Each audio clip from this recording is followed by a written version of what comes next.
Ako po si Amalia Isquera Divina, 36 years old.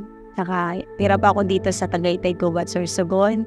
Ang aking asawa, ang pangalan niya po ay Santiago Divina. Tubong Bakong po siya.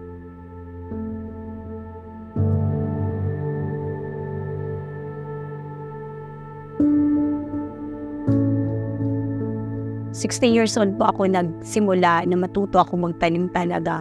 Siguro na-adapt ko din talaga siguro sa akin mga magulang, lalo na yung mga kong ama, na magsasaka din.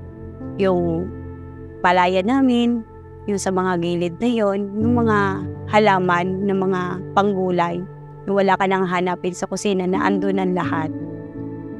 Tapos may mga iniwan sa akin yung mga tatay ko na hanggat kumakapit ka sa lupa, hindi ka magugutom. Lalo't pangasawa ko din na mahilig din pala sa mga pananim at nagtag-team kami sa bilang magsasaka.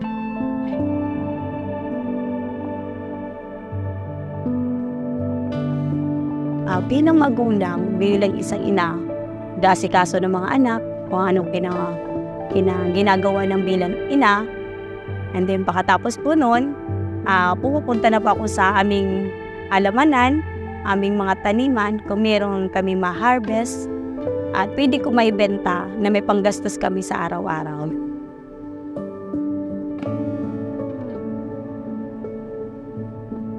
Isa sa nakaka-apekto sa amin yung pabago-bago na klima, tulad ng masyadong maulan na apektuhan yung mga halaman namin tanim kasi na-overrun sila ng tubig. Pag over naman po ang tag-init na nalalantaman po sila.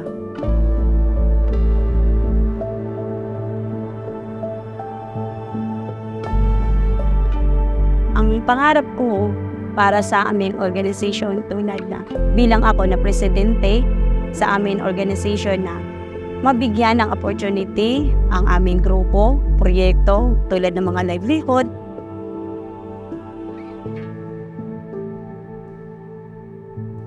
Isa sa naranasan namin na hamon sa buhay namin, yung nagkaroon ng bagyo.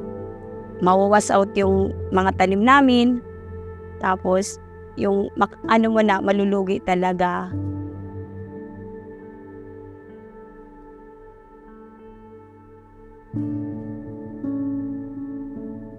Una po sa lahat, maraming salamat po sa GSAC kasi simula po nang naging member ako, doon po nabigyan po ako nila na opportunity na makilala bilang magsasaka.